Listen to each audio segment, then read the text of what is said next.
Rob, welcome to the podcast. Today, we're having a conversation on all things that prevent us from taking action and hold us back from stepping into our purpose. Yeah.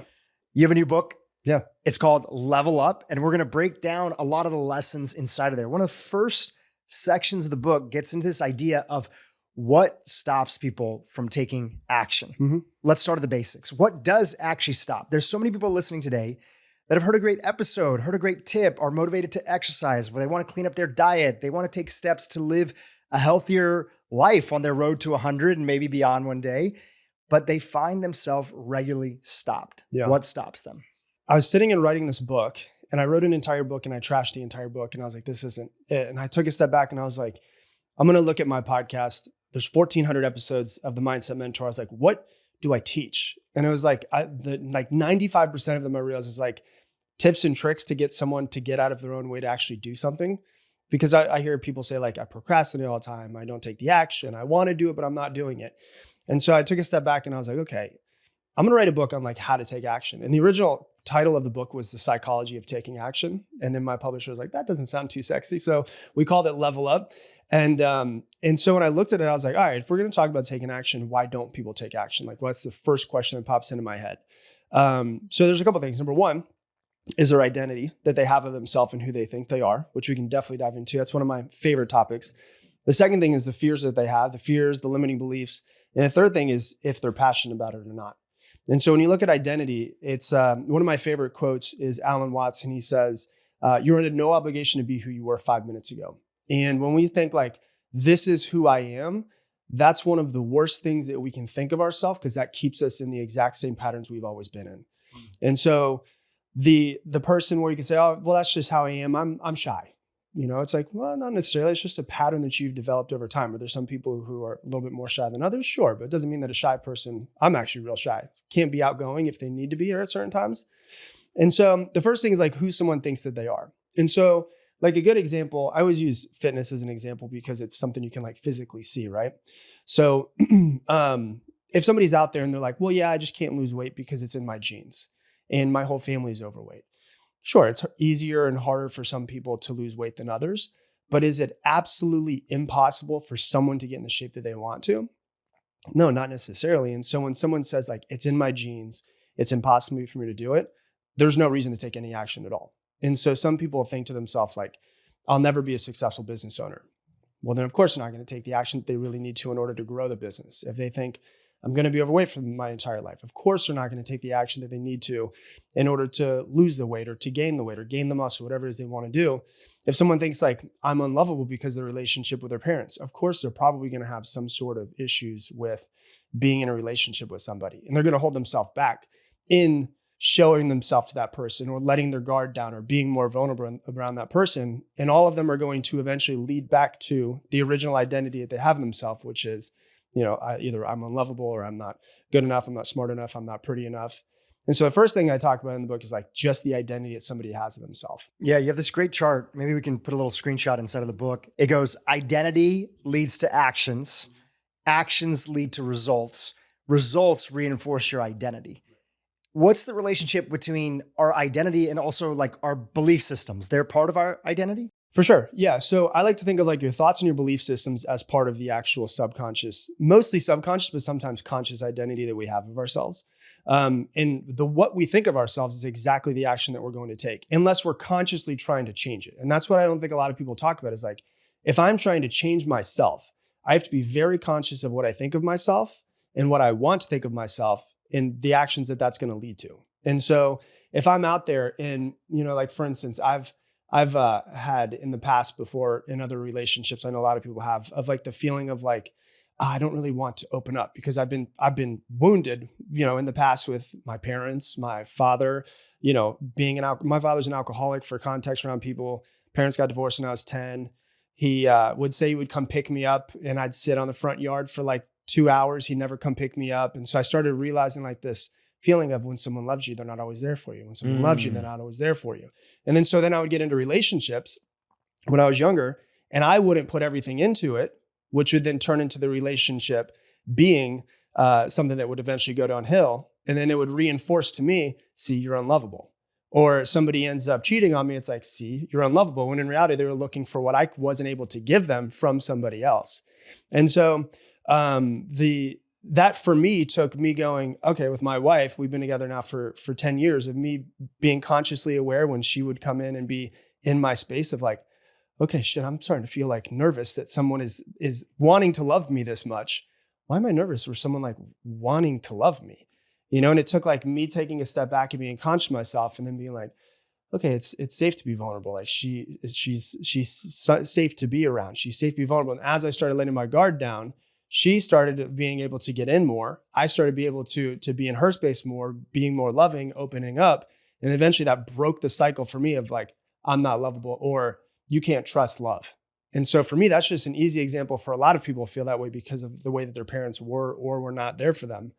And that was how the identity led into my actions in the past, how I had to break those actions and that identity and change the results. Because if you don't change the identity, the actions don't change, which means the results are just going to be this self-fulfilling prophecy of the same thing every single time. Yeah, you have a great quote in the book, which basically says that. It says, your life won't change unless you change your identity. And I think when I read that section, the thing that I realized is that a lot of people actually don't realize that they have an identity, right? That they're actually just wearing a personality. They think this is just who I am, right? If somebody's listening today and they're like, what are you talking about? I'm just being real. I'm just being me.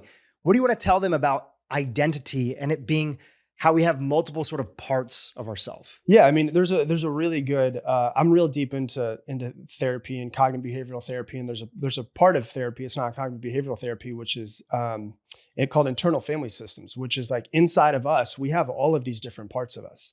And one of the things that's really the hardest is for us to identify the parts when they come up and not fight them, but just to accept them and love them as they are. And so when you look at that, one of my favorite stories, which is actually inside of the book, that really like made me understand like, oh, we're not who we think we are, is there's a really great documentary that everybody should watch if they haven't seen it. It's called Jim and Andy. And it is the whole path of Jim Carrey becoming Andy Kaufman to play this movie called Man on the Moon. And it's all behind the scenes. And if you don't know, he was a method actor, which means that even when the camera's turned off, Jim Carrey continues to play Andy Kaufman. And the crazy part about Andy Kaufman is, well, he was a guy who was alive at one point in time. And Andy Kaufman also played other people. So he played other characters like a guy named Tony Clifton. And so if the camera's turned off and Jim Carrey was playing Tony Clifton as Andy Kaufman, he would go home and like even his driver that would pick him up in the mornings from his house and drive him to the studios said that he would drop him off and it would either be Andy Kaufman or Tony Clifton. And he would pick him up and he would still be Andy Kaufman or Tony Clifton when he was in the car. And then it gets real crazy to the point where Andy Kaufman's daughter didn't really have closure with his death. And they kind of did like mini therapy sessions where Jim Carrey was playing Andy Kaufman in front of his daughter. And they were kind of like healing her trauma that she had from his death. And so it gets like really, really insane where he like loses himself in this role.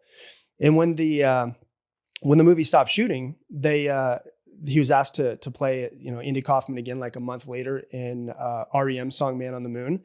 And he's like, I can't do it. I can't go back into doing that because when the movie stopped, he was like, I don't know who Jim Carrey is. Like he goes, I don't remember what I like. I don't remember my beliefs. I don't remember like all of these things. I'm trying to piece together who I used to be because I've been this other guy for 4 months at this point. And that's like when he had like his big spiritual awakening. This is how Jim Carrey's changed so much. And he said, I realized that if I can't remember who Jim Carrey is, then he's just a character that I'm playing, just like when I play The Mask or just like when I play Dumb and Dumber. And so we unconsciously wake up and then we unconsciously play this pattern of who we think we are every single day. And one of the most important things that I think people can do, there's a guy that I really love, a Indian guru called Krishnamurti. And he says, you have to stop knowing yourself and you have to start learning yourself. Knowing yourself is based in the past. And the past is based off of patterns and memories. If you want to learn yourself and change yourself, you've got to know yourself in the moment, which means that like, if I'm the type of person, I'm like, oh, I'm just short fused. I just react very quickly to people. Well, the next time you react, take a step back and be like, what did I just blow up on that person for? What was it that triggered me? Because wherever I'm triggered, I'm not free. And I'm allowing myself to be triggered by somebody else. And so I think what's really important is for people to be like, okay, if that's the case, why don't I just pay attention to myself all day long? I'm having a great day. Someone cuts me off and I get pissed. Why did I get pissed? I'm safe. Everything's fine. Maybe I ask myself, why did I get so mad? Well, I feel like this person is, it's like the equivalent of talking down to me, right? They're stepping in. They think they're more important than I am. Okay. Or maybe they made me unsafe. Okay. Was there ever times in my childhood where I felt unsafe? There was, when I was around my dad, when he used to drive like that. Oh my God. And you start making these connections and going, is that who I want to be, or do I want to be somebody else? And if you want to be somebody else, you can start actually changing those patterns within yourself. Yeah, there's nothing wrong with being any particular way. The challenge is it getting you the results that you want in life? And part of that is this quote from the book again. What is the story you're telling yourself? That's the identity. And we all have stories that we're telling ourselves. The only challenge is the vast majority of us don't realize, hey, that's a story. That's one version of the truth. I'm a huge fan of Byron Katie's work. And in her work, she has this whole methodology it's literally called The Work, where she has you question a painful thought that you have about yourself or someone else or some situation that people literally believe is true. And then she puts you in a situation, you can Google it online. I love watching, people going through this process. Jenny McCarthy, speaking of Jim Carrey, one of his ex-wife, she produced a whole documentary on The Work about Byron Katie, and she narrates it. And you can watch it free online. And she has people run alternative stories that could potentially be true. Let's say you and I are close friends and you end up canceling on me last minute for something. And that is a painful thought. It accumulates, and over a period of time, I'm like, Rob doesn't care about me. That's my belief that I have. And that belief, literally a tiny thing like that adds up over years, are things that create wedges between two people who could be family, partner, whatever, friends, and literally conflict. Wars have been started over little miscommunications like that add over a period of time. So in my head, I have all these series of stories that make up my identity that have become Rob doesn't care about me. And then The Work, and obviously there's multiple methodologies. You talk about a lot of them. We'll get to some of them inside of this. But in Byron Katie's work, it's like, okay, what's another potential truth? Because the thing is as much as you think that you know the truth, you can't possibly know the full truth from that person's perspective. Maybe there's something that I did at some point in time that you're holding on to.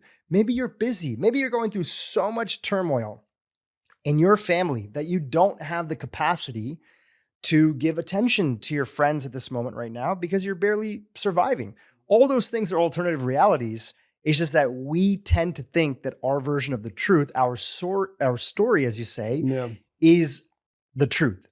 But you can either be right or really what the book is about is you can get results. Yeah. Right. Yeah. Can I speak to that? That's Please. Actually, you said a lot of really good stuff there. So one of the things I think is important, and I say this to people when I coach them, is because what you're really trying to do is you're trying to just change your perception on something. That's all that is. We have this viewpoint, this myopic viewpoint of like, this is the way that reality is and this is the way that I see it. But I live a completely different reality than you do because of all of the things that you've had happen in your life. And every single person you'll ever meet has a completely different reality that they're living in based off of their stories. And I'm less concerned with what people do in their life. I'm more concerned with like the stories they're telling themselves in their head all day long. And so the going back to what you're saying about like, is there another reality? One thing that I always say to people, because I was like, it's so hard for me to see the other reality. I said, okay, imagine this. Imagine you're on the debate team and you now know your viewpoint, right? Now, what I want you to do is I want you to go to the other side and I want you to debate yourself and imagine what else could be happening. Like you're saying, like one of the triggers, I actually had this not this exact conversation, but I was talking with when I was on Aubrey Marx's podcast last year. We were talking about one of the things that triggers us because we both have like father wounds is when we will text a friend that's a guy specifically, not even much with a woman, and we don't hear back from like a day or so. Because then we start going this conversation in our head of like, they don't give a shit about me. They don't care. They must be, they're too big for me now. And it's like this whole story will start going. And then you got to stop the story in the middle of in the middle of it and go, okay, I'm feeling kind of anxious right now. Like, why am I feeling this way? Okay. Feeling this way because I texted him a little while ago. I haven't heard back in a couple hours. I'm thinking to myself, he must be too busy. oh, maybe he's hanging out with more famous people or more popular people than me, right? And whatever it is that it might be. And then you realize like, oh yeah, he's also got like 100-person company. So maybe he is busy throughout the day.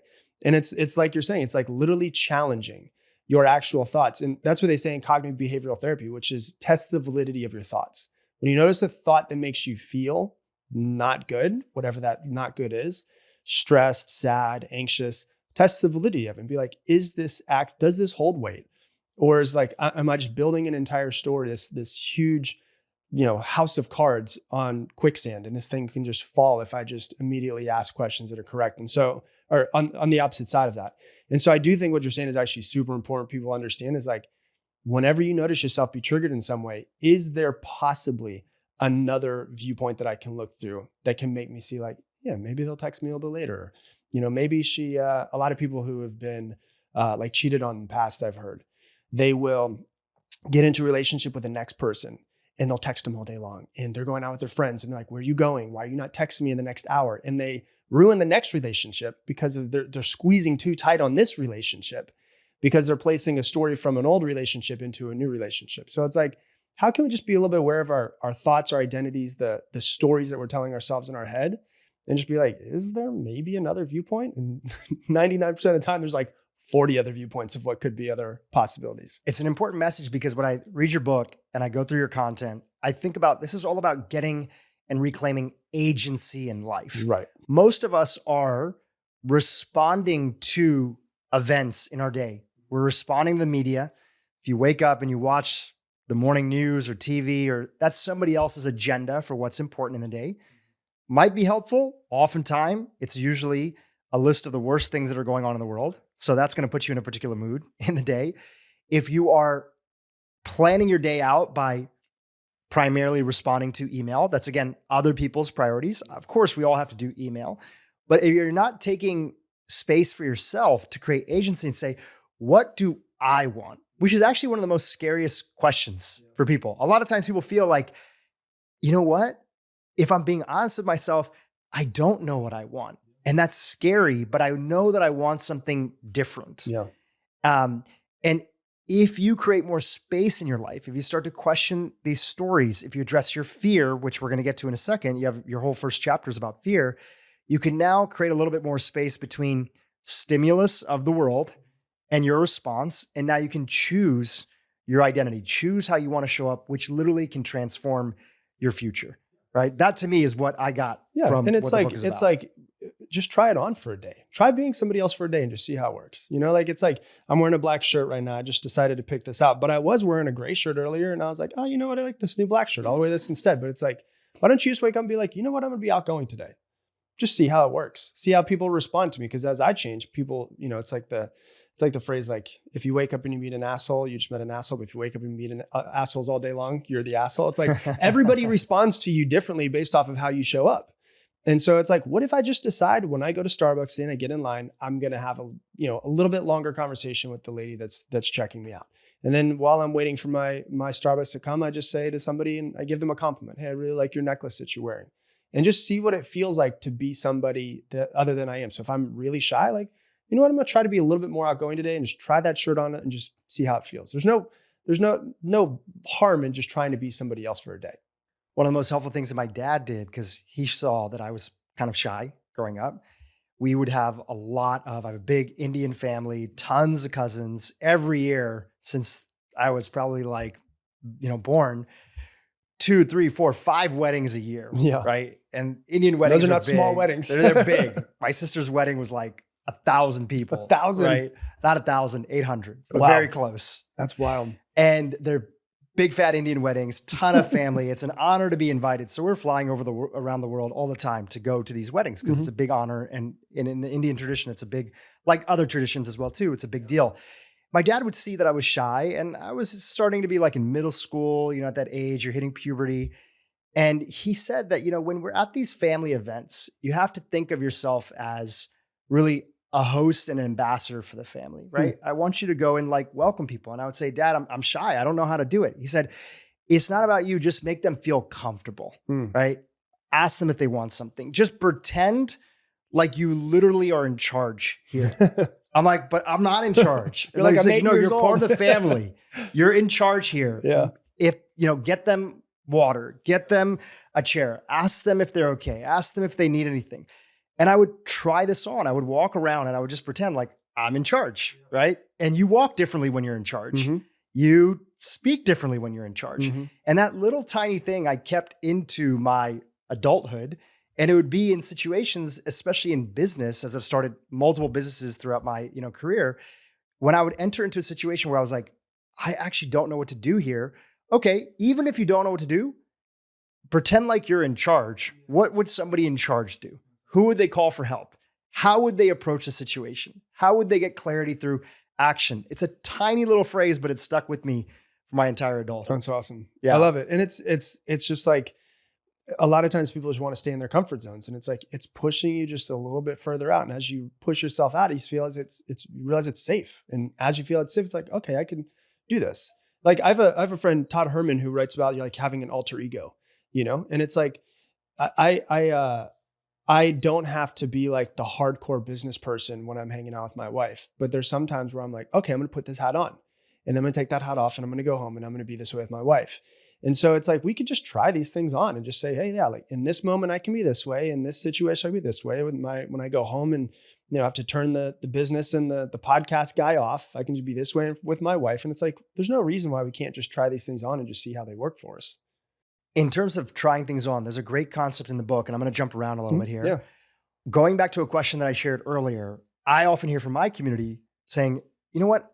I love these guests you have on. I want to live a big, meaningful life. I just don't know what I want, right? I don't know what I actually want. I want something more, but I'm not exactly sure what I want. And you have this idea, which is a question you ask people, which is, how often do you try new things? And its relationship to this idea of, what do I want in life? Can you talk about that?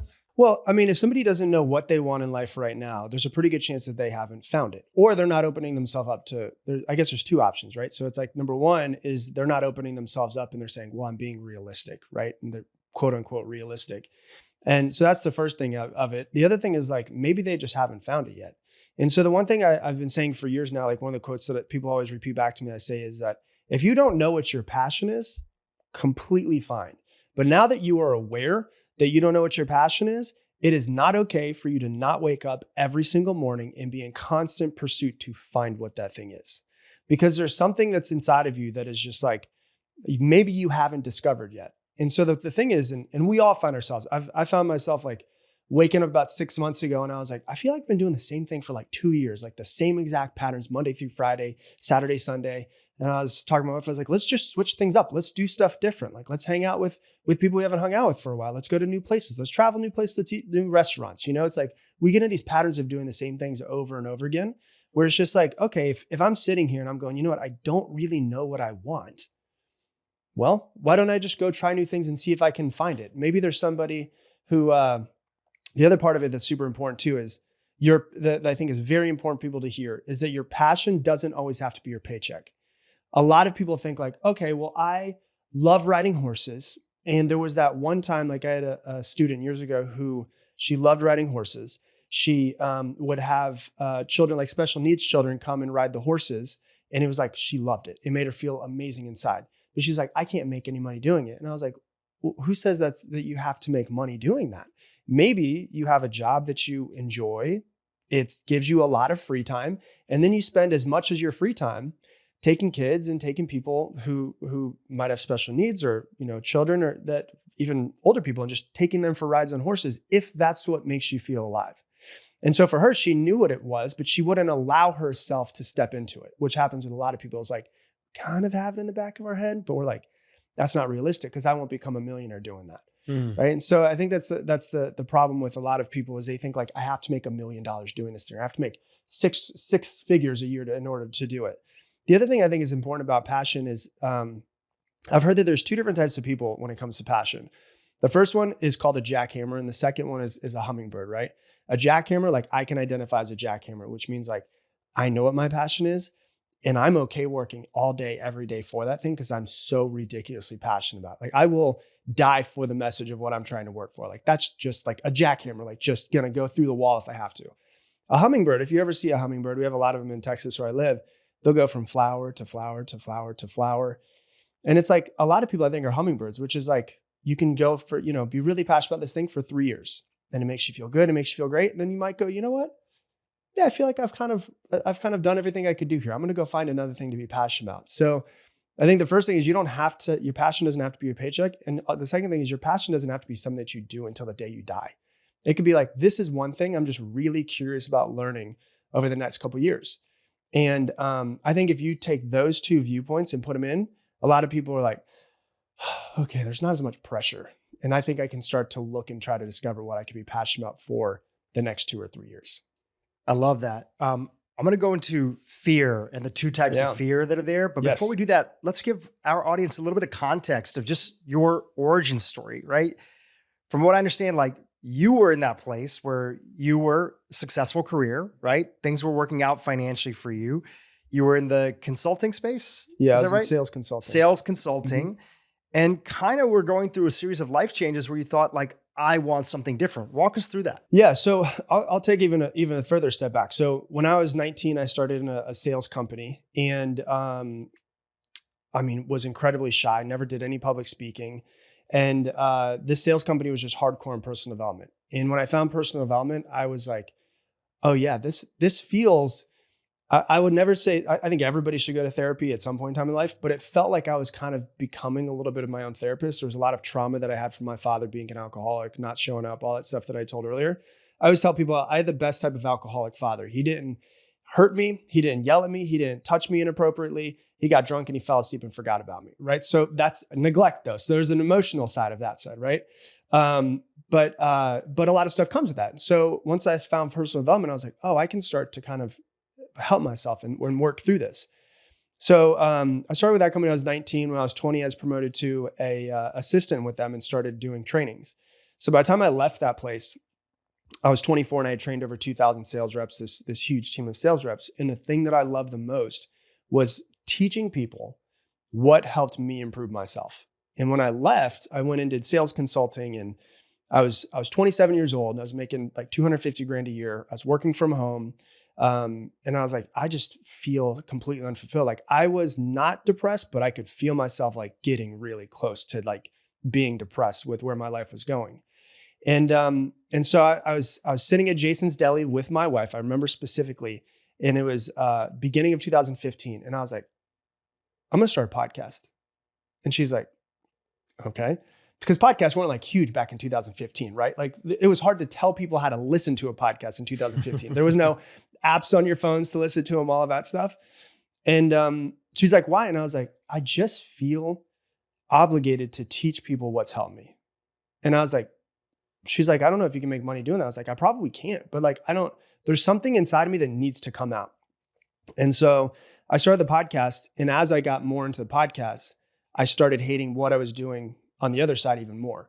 And so I made the decision, and it was a really hard decision, that I was going to leave where I was at 27 years old, making $250,000 a year, barely working, to follow this like podcasting thing and to try to grow a coaching business and whatever might come from it. Like I had no idea I was going to make any money or how I was going to do it. And the thing that was the most important though, is that it felt right. And my wife always says like, she's like, whatever you think is right, if it feels right, I'll trust it, because you have like one of the best intuition of any person I've ever met. And if it feels right for me, I'll follow it and I'll put 100% into it. And that's kind of what happened with me. Was I was at the point where I was like, I was looking at my boss and I was going, I don't want her job in 5 years. So why am I here? I was like, I need to pivot in some sort of way. Yeah, it could be good for her, but it wasn't meant for you. Yeah, she's still at the company. She's still killing it, 9 years down the road, and she's great. And I love her, and I catch up with her every once in a while. But for me, it just didn't feel like the thing I wanted to do. And so I was like, I just got to quit cold turkey. And there was a lot of fear that came with it. Like people were always like, man, how did you do it so gracefully? I'm like, I didn't. I woke up every morning thinking I was going to go back and work for someone else. And I was like, and I'll tell you even a deeper story that's around it.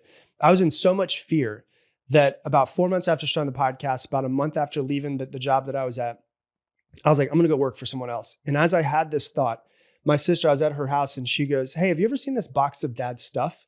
And I was like, no, it's like 10 years, 12 years after he passed away. And it was like his glasses, his watch, and it was a couple other things that were in there. And there was a lot of letters. My dad was in jail when I was a kid and he wrote letters to us. That's how he kept in touch with us. And the letter that I wrote, he wrote my sister on her 19th birthday. So I'd have been 13 years old. And he wrote it to her. And the last line said, I hope you live your life with courage, love, and laughter. And I read it and I was like, it was like the universe kind of like shifted. And I was like, he wrote this for me. And I was like, he wrote it for her, but he wrote it for me because this is exactly what I need to hear. Because I was in so much fear. And the first line said courage. And I was like, courage is the opposite of fear. And I was like, I'm like getting goosebumps even thinking about this. I was like, courage is the opposite of fear. Okay, it's 2015. My dad wrote this for me in 2001. So this is 14 years later. I was like, did the universe just like shift? Like it was this weird moment.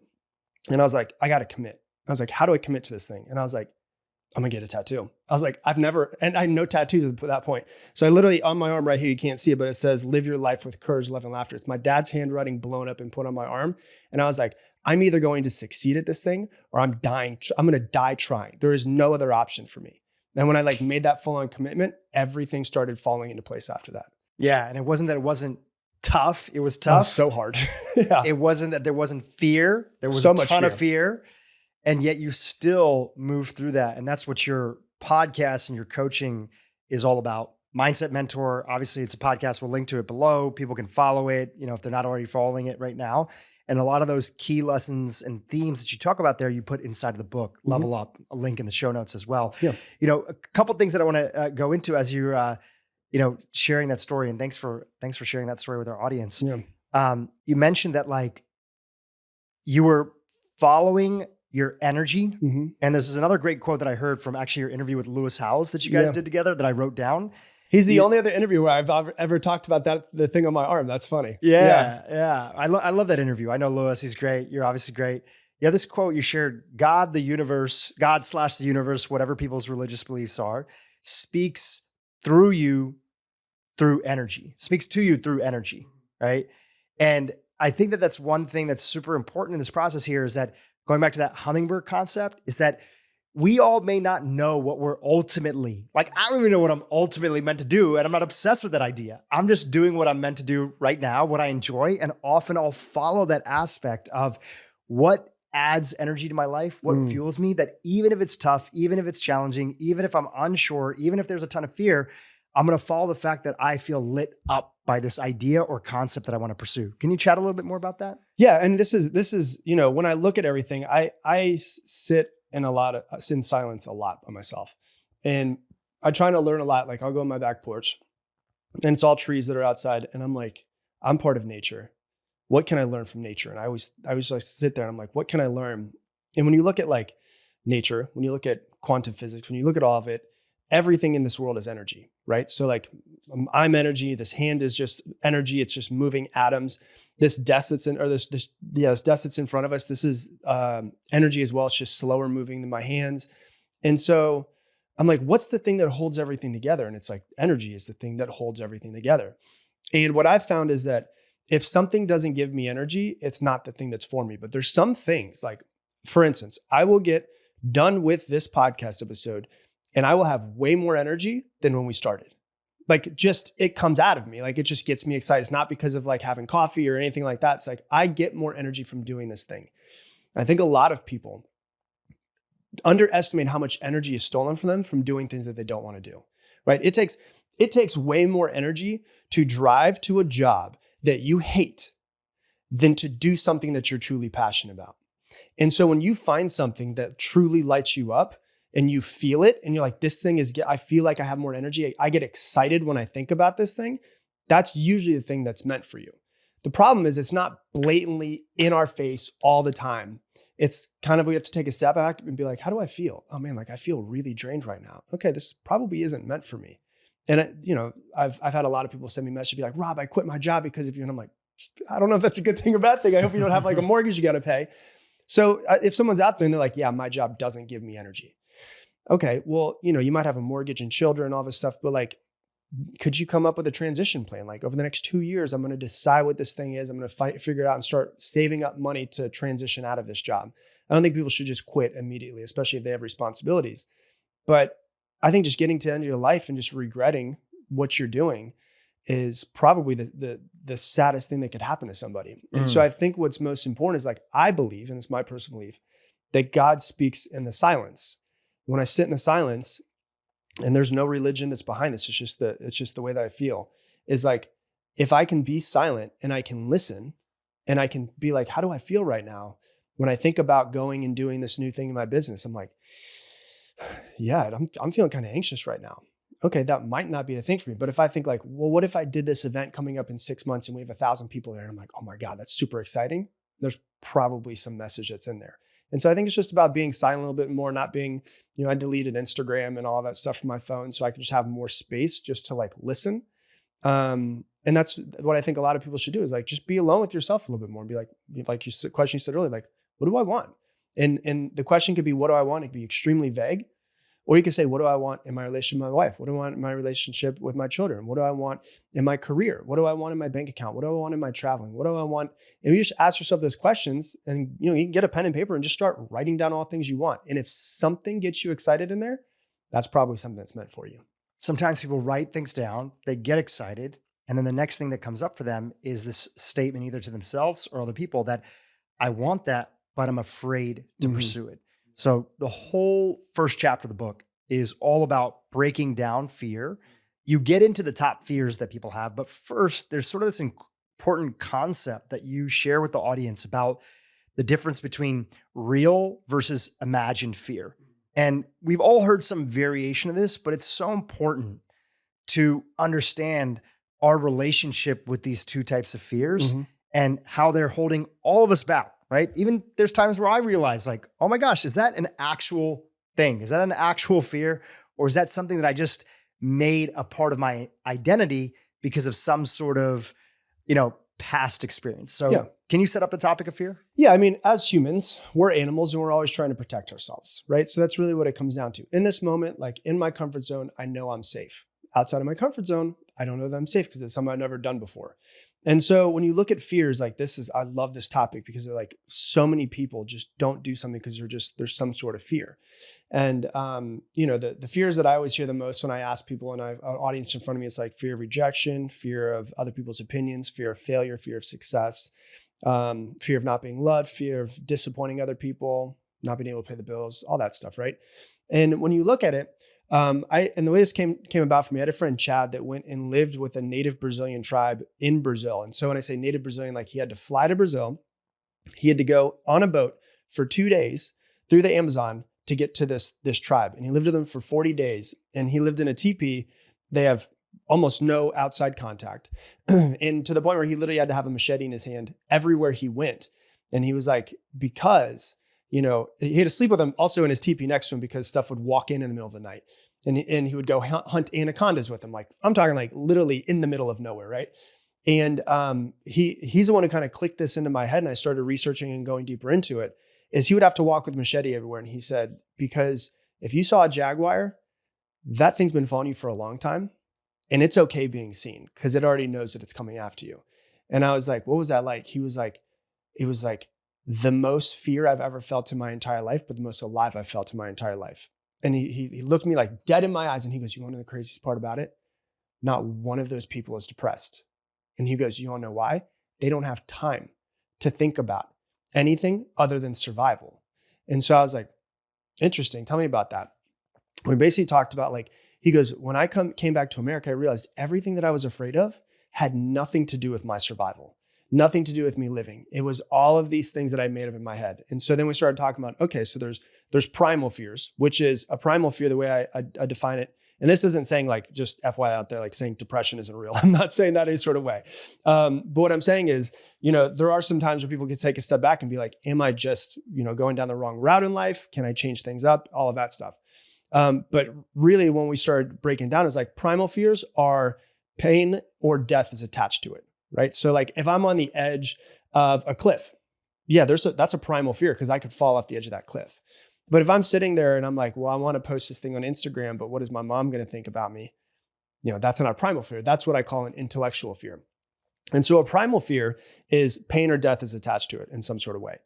Intellectual fear is something else, which means that there's no pain, there's no death attached to it. So when you look at all of the things that I basically just said, the fear of failure, the fear of success, the fear of, judgment, fear of any of those things, those are all intellectual fears. And so if they're intellectual fears, do they exist in our physical reality? No. Where do they exist? In the mind. And if they exist in the mind, well, then I can start to try to work through them. And so when you look at an intellectual fear, most people are out there and they're like, well, of course, I don't want to put this thing on Instagram and then, get fired from my boss because then I won't be able to feed my family and stuff. Yeah, that could happen. That's like the worst thing that could happen.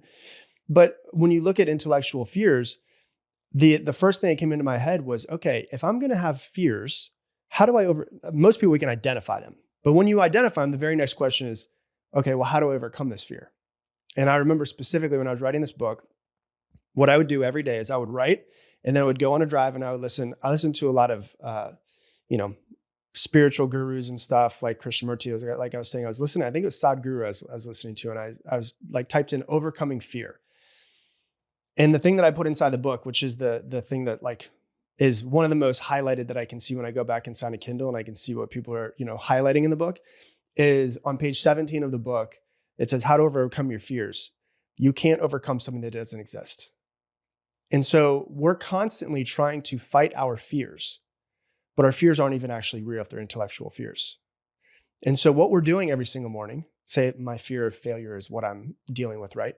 Is I'm waking up in the morning, I'm creating the boogeyman. And then instead of building my business or whatever it is that I'm trying to do, I'm fighting the boogeyman versus actually building the business. And so the intellectual fear, when we really start to dive into it and ask the questions like you and I are speaking of, like testing the validity of these thoughts, you realize that they really don't hold weight majority of the time. And so with all of the fears that we have, and there's a quote in there that's from a guy named Carl Albrecht, and it says, fear is based off of our perceived things that could possibly come in, perceived pain into the future. And so what we're doing when we're in fear is we are sitting in this moment where nothing is wrong. I'm projecting myself into the future, thinking about what could happen, feeling those feelings of it happening right now, and then not taking action because I don't want to feel those feelings. Even though right now, nothing is wrong and all I need to do is take action. And so, I kind of went down a rabbit hole on it, but that's why I wrote an entire chapter on fears, because I find so many people are like, I'm afraid of this, and this is the reason why I'm not doing it. And I've almost never hear somebody say any primal fear that's actually holding them back. Yeah, a big part of what I got a reminder of in the chapter, it reminded me of here in LA, we have Reverend Michael Beckwith, who's founder of the Agape Spiritual Center. A lot of great conversations. We've had him on this podcast a few times, and he has this fantastic quote. He's like, just take your fear along with you. Yeah. Right. You see your fear. You're like, okay, I acknowledge it. Right. I understand that I have an identity that is made up a bunch of different parts. Okay, great. I understand when I was younger, my parents, not my parents, but somebody might feel this way. Like anytime I did something that wasn't perfect, they said, oh, don't embarrass us, or don't fail, or don't do this, or whatever. And that led to you feeling like you don't want to try new things. You're afraid of failure. You're afraid of this. You're afraid of that. It's like, all right, we have very, strong reasons that we might feel that is part of our identity, and we might be worried about doing something. Okay, great. That's one part of you. It's not the full story, which is why the next chapter is all about identity, which we talked about earlier. And it's okay to take that with you. Yeah. Right. You said also in the book, it was like, don't try to get rid of your fear. Right. Partly because it's not something that's actually real. But another part of it is that sometimes people actually think, oh, Rob, he left his business and he started his podcast, and now he has one of the top podcasts in the world. He got over his fear, and that's how he started his podcast. Right. I'm sure the fear was with you the whole way through, and yet you still pushed through. I felt fear this morning when I was getting ready, where I was like, I hope I don't screw up on this podcast. Like literally, I felt that. And as I was driving, I had to listen to Ram Dass, as I usually do. And I'm like, okay, it's just about service. That's all that it is. Whatever's supposed to come out of me is what's going to come out of me. So that you're 100% correct, which is, when I know, you probably know extremely successful people. I know pretty successful people, and they are not they haven't overcome fears. They've just understood that fears are always there and they're going to do it regardless of the fear, which is what you're basically saying, which is they're going to be there. But it's either you listen to them or you're just like, hey man, yeah, let's go on a ride. Just get in the passenger seat with me. And so for people to be like, I've done 1,400 podcast episodes, and there's still a part of me is like, I hope I don't screw this up. Like that's just the way that it is as a human, and that's okay. But I'm not going to not show up or text you and be like, hey man, feeling sick today. I'm just going to show up and try my best. And it's like, goes back to what we were talking about literally right before we started, which is, are you on self or are you on purpose? Right. And if I'm on myself, I'm thinking, I hope I don't screw this up so I don't look like an idiot. If I'm on purpose, it's, I just want to show up and serve and try to be as in tune with myself as possible. And whatever's supposed to come out is hopefully going to come out and impact people. Yeah. We were chatting about this before we hit record, so it's worth repeating. This is a friend of yours, Matt, who's a mentor in your life. Mm-hmm. And he shared a quote with you, which has been one of your most powerful sort of sayings and personal mantras. You got to get off of yourself and get on your purpose, which sets us up for the purpose conversation so perfectly here. But before we jump in, one of my favorite podcasts growing up was this podcast called This American Life. I don't know if you ever came across it. I've heard of it. I've never listened to it. It was big in the sort of public radio scene. It's like all these different intricate stories about just sort of literally the human existence, right? The host is this guy named Ira Glass. He's based out of Chicago, built this incredible team. They made it into, it was a documentary on Showtime, but it's like a classic top podcast, a podcast before there was even the name podcasts that were there. And one of the things on the topic of fear on this career advice episode that Ira Glass did as like a bonus episode, because people would always ask him like, what are your top advice for your career? If people want to be a creative, they want to be a storyteller, they want to create a body of work that you've created, which you're proud about, right? What is your number 1 and 2 tips? Number 1 tip, which actually has nothing to do with fear, was a life hack, which I love, was live close to where you work, and he had a whole bunch of reasons on that you can get to there and, be able to work anywhere. But the one that I thought that really showcased, which was related to fear, was try new things and put yourself on a regular deadline, even if it's a micro deadline. Obviously, he's coming from the world of news, publishing, stories, and deadlines are important. You can always make the story better. You can always make more references or more quotes or, have more contacts that are a part of it, but you have to be willing to publish. And going back to this idea that so many people are not willing to try something new and then put themselves on a micro deadline. And that micro deadline, in a way, it's like if you have something that's due tomorrow, right? Something low stakes on something that you actually care about and want to make progress on. It's like, yeah, your fear is yapping, but it's either you get it done or you don't get it done. And that's one of the things that I've seen in my own life has just helped me. If I care about something and I want to make progress on it, just have a little bit of like a micro deadline. And you have enough deadlines in your life that you have forgotten about fear getting in the way, even if it's in the background, speaking its sort of crazy voice that it's speaking. Yeah, I love that. This is the most drastic example I can give you, but I'm going to give it to you. I used to do the same thing with people where I'd say, I don't do a whole lot of speaking anymore, but I used to do a lot of speaking back in the day. And I would go in front of people and I'd say, hey, what's the percentage chance of you making $1 million this year? And they would be like, 0%, 1%, like maybe one person would say 5%, but everyone's like 0, 0, 0. And I was like, what's the percentage chance of you making $1 million this year? And if you don't, everyone that you love dies. And everyone's like 1,000%, 1,000%, 100%. There's no way I'm not doing it. And I was like, why? And they're like, because I'm going to get it done because I care about all the people, which kind of like goes to like what you're saying, which is purpose, right? Which is you love these people so much. You have a real big purpose to actually go after this thing, which is you have a deadline to it. You know what you need to do. So the deadline didn't change. The goal didn't change. What changed is the actual reason why you're doing it. And there's a lot of things going back to the deadline of like, people work really well with deadlines. If you remember like a lot of people's parents, when they used to be like, it's trained into us from children. Hey, you better go do this. 3, 2. And you're like, I don't know what happens at 1, but I don't want to find out. Right. And so like, we're used to just like moving towards it. Then you work for someone else and your boss is like, hey, I need this by 5 o'clock. And you're like, I don't want to get fired. So I got to get this done. You can impose deadlines onto yourself anytime that you want to. And there's a lot of research that actually finds that what you're saying is true, where people work better when they have some sort of deadline, whether it's given to them by someone else or whether it's self-imposed. Let's talk about purpose. What is it and what do you find as both a coach and doing your podcast and, writing on this topic? What are the biggest mistakes or misconceptions that people have when it comes to their relationship of purpose? Yeah, I think the first thing is going back to what we were saying earlier, which is like that it has to be something that they do till the day they die, which it doesn't have to be.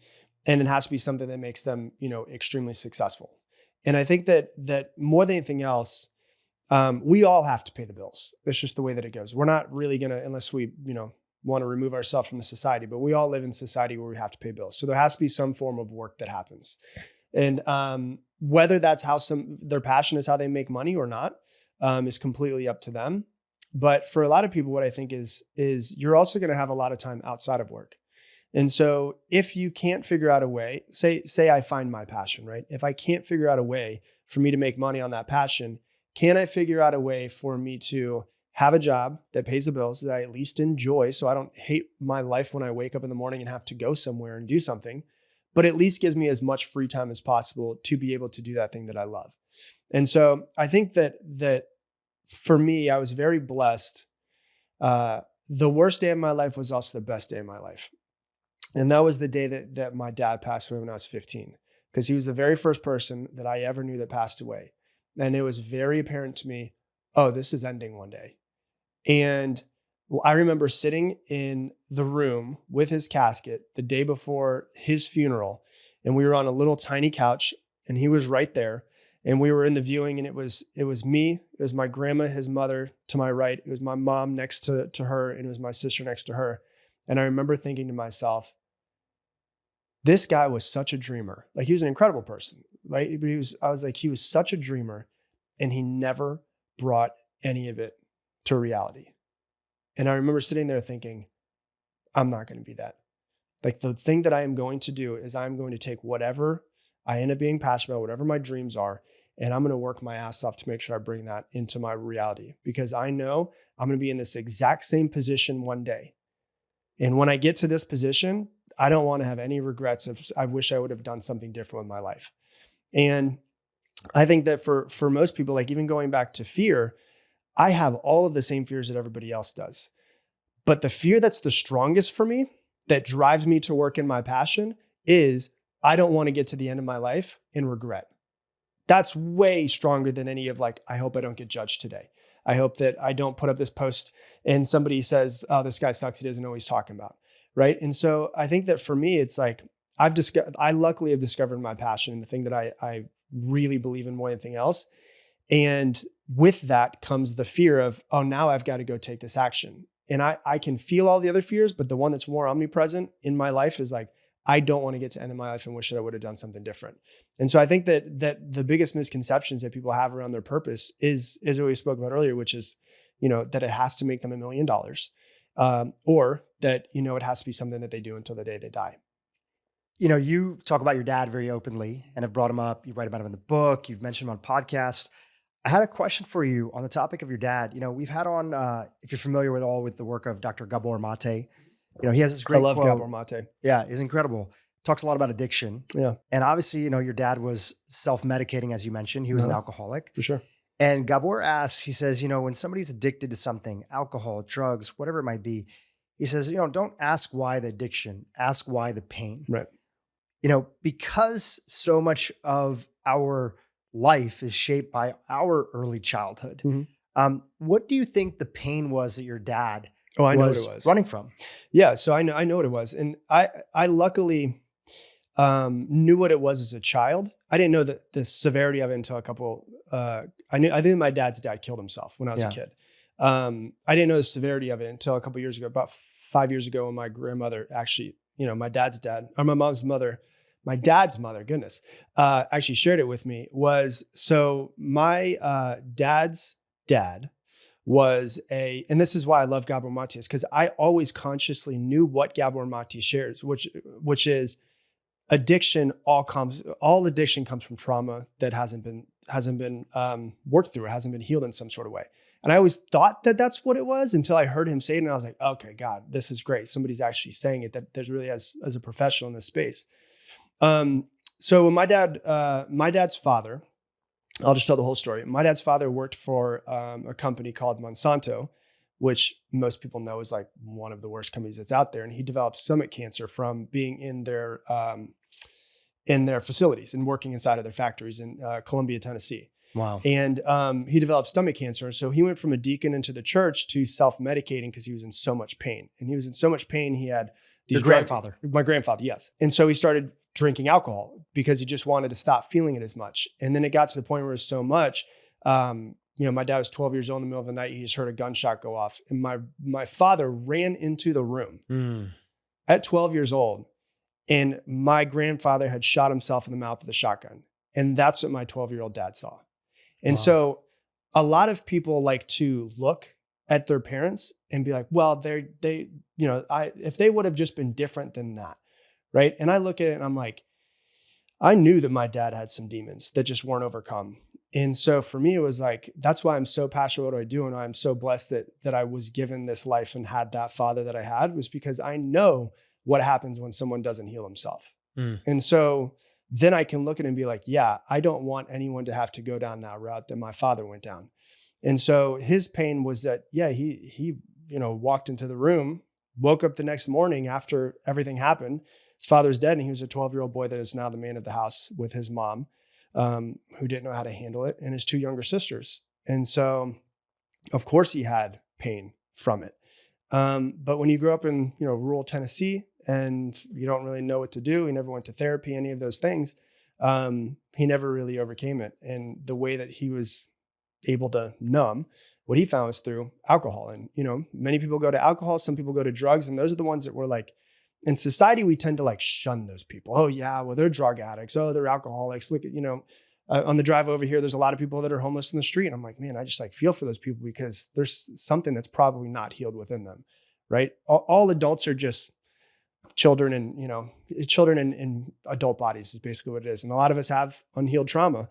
And so a lot of people have drugs and alcohol, and we can look and be like, oh yeah, drugs and alcohol. But for me, the way it showed up for me was being a workaholic. So the way that I numbed was like, I'm not going to do drugs. I'm not going to do alcohol. And then when I found the opportunity to work, I would work 110 hours a week for years, right? And so my way of numbing and not feeling the things that my trauma that I hadn't overcome was just being a workaholic. Some people, it's constantly being on Instagram, or some people become addicted to working out. And so I think that for all of us, most people that I've ever found have some sort of unhealed trauma, and we end up becoming addicted to something or keeping ourselves so busy so we don't feel.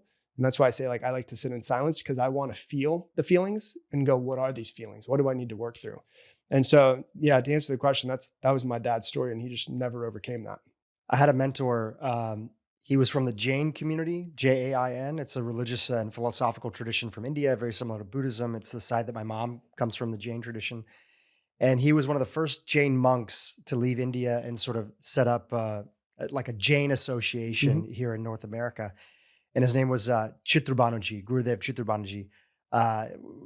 Really incredible individual. And he had this great sort of saying, and kind of he would interject it into some of his lectures on personal development that he would do. He said, if you would watch, take somebody that you disagree with, right? Take somebody that you don't understand. A lot of times people get in an argument with somebody, or they're fighting with somebody at work, or they look at somebody from across the political aisle and they say, I just don't understand this person. That's a common phrase that people use. Even if you maybe hate this person, right? If you saw from the beginning of their life, how they were brought up in this world, and it was a 90-minute movie, and you could watch their entire life, and it was in 90 minutes, but you'd get everything in detail, everything they went through, every time they got bullied, the situation that happened to them, what happened to their parents, how they got transferred to them, how they were talked to, how they were not talked to. At the end of the movie, you may not change your mind about them, but the one thing that you won't be able to say is that you won't be able to say that I don't understand them. I love that. And in that same way, not only do we need that understanding for the people around us, especially for the people that are here as teachers to kind of push us and challenge us a little bit, we also need that same understanding for ourselves, that so much of our identity has been shaped by these outside factors. We were just a young child trying to figure out and make sense of the world. And that's why we are this way. That's why we are that way. But it doesn't have to be that way. It doesn't have to be that way. And there's so much compassion that I have for your dad and people that have gone through similar situations like him, because in a way, it's kind of like the feeling that I have is like your dad didn't even have a chance, right? There was no podcasts that were there. There was no tools or situations, and in the community that you're describing that your dad grew up in, there was not resources for somebody to have a different path other than the path of self-medicating for the pain that was there. The fact that he didn't abuse you, the fact that he didn't berate you, that he didn't do all these other things, which he easily could have done and would have had the quote unquote justification for doing because of what he went through, is a miracle. And it feels like one of the greatest gifts he gave is like enough to keep kind of his demons to himself. Not that you weren't impacted and your family wasn't impacted. And then you, not having gone through that same pain that he went through, were able to find the life influences that took you on a different path. And you literally changed your family tree, right? It's so much compassion for anybody in your dad's situation or anybody who's listening to this conversation today. And it's like, you don't understand what I went through. You know what? I don't understand what you went through, but I have compassion that you are a byproduct of what you have gone through. But if you're listening, it can be something different. You can shape your future, which is what today's conversation is about. Yeah, you bring up a really good point. I remember, so my dad died on November 1st, and my sister's 21st birthday was November 24th of that year. So it was 23 days later. And I was 15 years old, and I had my permit, so I was like all excited, right? And I remember I was at a stoplight. I remember we went to Olive Garden for my sister's 21st birthday, and I was driving the car. And my mom, we never really spoke about emotions and stuff like that as a kid. And so that's been a whole self-discovery that I've had to go on. And she said to me, she goes, what do you think about your father's death? As I was at the stoplight. And I said, I think that if dad were to understand how much good is going to come from this, he would be okay with dying. And like, since that moment, I've been like, I don't know what it is, but I'm going to figure it out. So for me, it was like, the first thing I tried to do was I tried to go speak at AA meetings as a 15-year-old. Even though I had no public speaking experience, it scared the hell out of me, but they don't let people who are not alcoholics into AA meetings. So I couldn't speak to them and let them know, like, from a child's perspective, this is what it looks like from someone who just lost their father. Another thing that's if I could share that I think would help people who are listening that might have troubles with their parents. I like to test every thought and put everything into different places. And so, I'm not going to sit here and say like, I know what happens after we die. Right. So some people think like heaven exists. Some people think that, reincarnation exists. But I had a conversation with my mom probably about 4 years ago. She had picked me up from the airport when I flew home to Florida. And she said, we get in a deep conversation. She's like, I still regret marrying your father because I feel like I put you and your sister through a lot of trauma.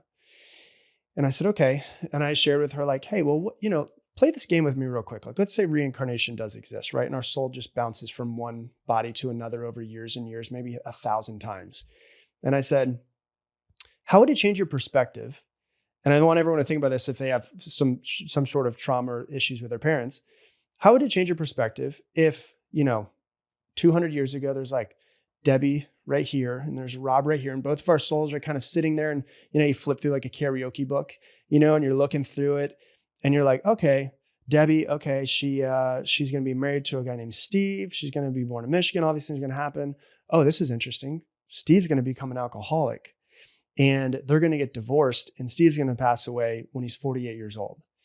And she's like, oh, this is an interesting one. And then she hands the book over to my soul, and my soul looks at it and says, Rob, okay, he's going to be the son of Debbie and Steve. Steve's going to become an alcoholic and all this stuff. They're both going to get tons of different trauma that they need to work through. And like, my soul looks at your soul and goes, you want to do it? And we're like, yeah, this seems like the next thing that I need. So I'm like, how would that change your perspective of a couple different things? Number one, maybe we chose this life because it was for us to come and go through those things because there's some sort of lesson that our soul needs. And she's like, yeah, it changed it a lot. And I go, how would it change your perspective of dad? Because that means that he did the same thing, which means that he sat there and said, Steve Dial, he's going to walk into the room after his father kills himself with a shotgun at 12 years old. He's never going to overcome it. He's going to become an alcoholic, but he's going to change his son's life. His son is going to decide to do all of these amazing things through the world. And his soul goes, yeah, I'll take one for the team. And for me, when I changed my perspective and thought of it that way, I went, oh shit.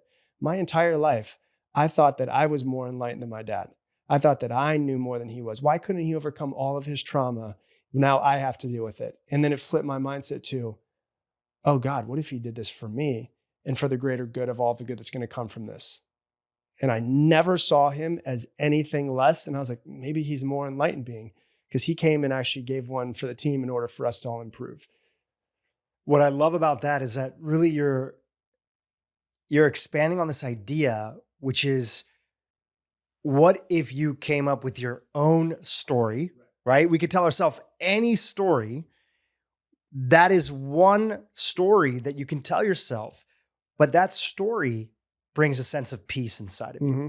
We can't possibly know what's true, but you're trying it on. Mm.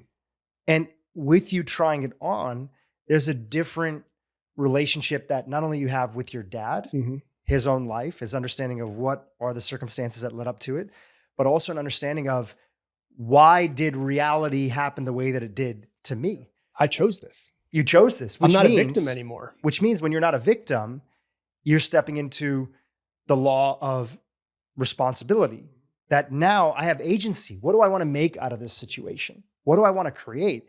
And also, my dad had it so rough. Like, look at the situation that I'm in. Let me make something out of it, because my dad wasn't in a surrounding and situation to be able to do that. Like, you're 12 years old, you experience that.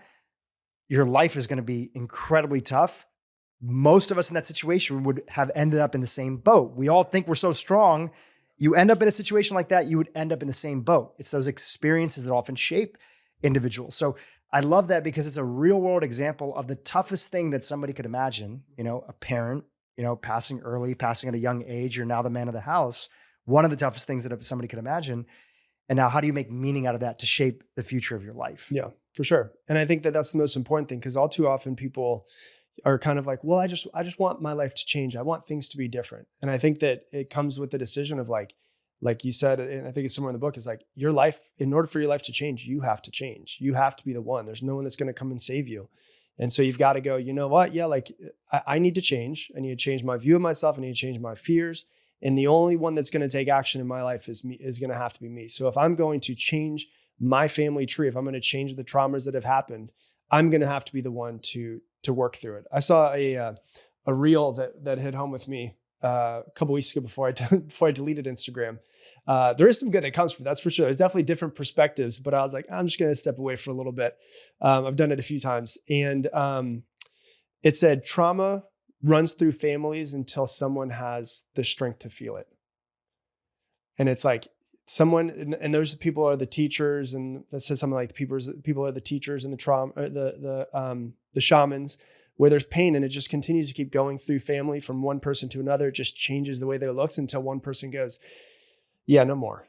Like, I'm going to be the one that's going to feel it. And I think that that's important for everyone out there to think, is like, we will pass things on to our children if we are not aware of them. So it's like, hey, I want to give my children the best shot they could possibly have. And I'm going to go, you know what? I'm going to step up to the plate. I'm going to work through my things, because I don't want them to have to deal with these traumas, because I know what it feels like to be 3 years old, 5 years old, 12 years old, and have to be working through these things. I don't want my children to ever have to feel that.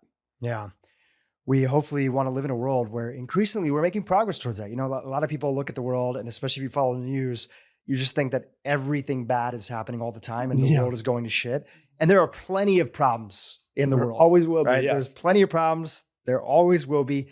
And life as a whole, for the vast majority of people, there's way less people dying of extreme hunger. There's way less people dying of extreme poor sanitation and access to, lack of clean water. There's still too many people that are out there, of course. But I want to give, some kudos to humanity and the human spirit, because there's hardworking people that are out there that are working on making the world a better place from their own advantage point. And part of that is obviously even, conversations like this, the work that you do, the podcast you put out there, because if you can remind people and help them step into their purpose, that person, goes from nothing wrong with working corporate, nothing wrong with working 9 to 5, nothing wrong with, putting food on the table. Like, that's one of the best things that you could do for your family, is providing for them and taking care of them. But they take a leap and go do something different. And now that has its own unique ripple effect in the world, right? Yeah. That's how everything ends up changing. On that note, we were talking about addiction. And obviously it's easy to see the life of somebody who's addicted to drugs or alcohol and think, oh, I don't deal with addiction. One of the addictions that a lot of people deal with, and they talk a little bit about this in the book, The 5 Regrets of the Dying. by Bronnie Ware. It's a fantastic book. One of the top regrets in that book is, and for those that are not familiar, we've chatted about it before, but these are the regrets of people that are in nursing homes they get transferred over to palliative care. They only have, often in many cases, days to a couple months to live, and they're opening up their hearts to this nurse, this Australian nurse, sharing their deepest regrets. And she wrote these themes down. And the number one regret was, I wish I had the courage to live the life that I was meant to live instead of the life that other people wanted me to live. And when I think about that regret, I think about one of the number one addictions that's out there that nobody talks about, which is people being addicted to being told what to do. Yeah, right. For sure. And to me, is if we're addicted to being told what to do, and I definitely was in that position, like I want somebody else to tell me how to live my life, you're not stepping into your purpose. If somebody's listening today and they feel like, hey, I feel like I'm addicted to being told, I want to step more into my purpose, what are some action steps that they can take to start heading in the right direction? Yeah, I mean, so I'm very lucky in the sense that I know a lot of people, like a lot of people whose parents have told them what to do and where they should go in life and what they should do for a profession. My mom, I'm so lucky that she just was never that way for me. So I was able to just follow it. My mom was definitely not perfect as a parent. She was amazing. But the one thing my mom always did is she never told me I couldn't do something. And she always told me she was proud of me. And that's like one of the things that I will take and for sure pass on to my children is support them in whatever their thing is, so that, like I remember when I was thinking about dropping out of college, and I was working for that company that I was talking about, the sales company. And I went and met her at Cracker Barrel, and I was like, Mom, they're giving me an opportunity to like open up my own office, and I think I want to do it. And she's like, I was like, I don't know. I want to, finish college and stuff. She's like, what's the point of going to college in the first place? And I was like, to make money. And she's like, aren't you already doing that? And I was like, yeah. And she's like, so why don't you just drop out? And I was like, all right, cool. Which is like the exact opposite of most people's parents of what they tell them to do, right? They're like, you got to finish, you got to do this.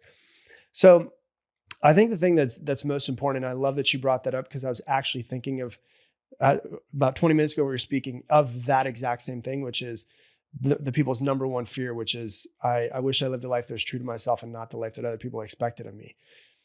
We want to be accepted as humans, and it's built into our system. We want to fit in with the tribe because 100,000, 200,000 years ago, if we didn't fit in with the tribe, we were dying. It's just the way that it is. So it is built into our system to want to feel accepted. But going back to Jim Carrey again, there's a great quote that Jim Carrey says, which is, your need for acceptance will make you invisible in this world. And I don't think anybody that's listening to this wants to be invisible. I think everyone knows that they have something unique inside of them, but I think it's kind of through our society trained out of us. And I think what people really need to do, and it drives people crazy because everyone's like, give me the next action step, Rob. Like, do I need to give me the book to read? Give me the thing to do? I wrote a book, but I don't even care if anybody reads the book. If you just sit in silence more, it's 100 times better than my book. Like, I think that everyone has inside of them.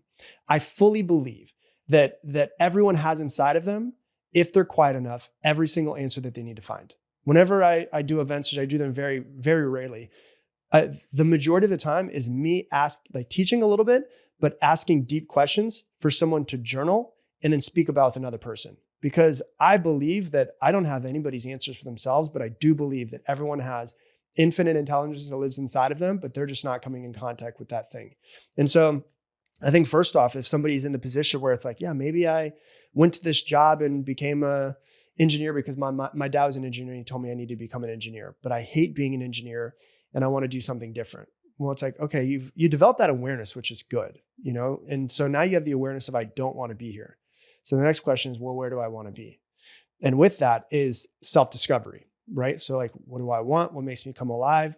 In the book, I talk about Ikigai, which is, just questions to ask yourself, which is like, what does the world need? What am I passionate about? What can I be paid for? But another question that I ask people, which is like another question that I just don't hear too often, is like, what am I really interested in learning? And I think that's kind of goes back to like the energy thing where it's like, what am I interested in? Where it's like, I have a friend who's really interested in pickleball recently. And it's like, he might make $0 off pickleball. He also might come up with an idea in pickleball that could completely revolutionize the sport. And he could be worth $10 million at the end of 2 years from now from that thing. But it's like asking yourself, like, what do I want to learn more about? What am I passionate about? So it's like, I don't know what it is that I want can turn into, okay, now let me go on the path to figure out what it is that I want. Okay, now that I know what I want, okay, how do I have like the actual like strength to go ahead and do this thing?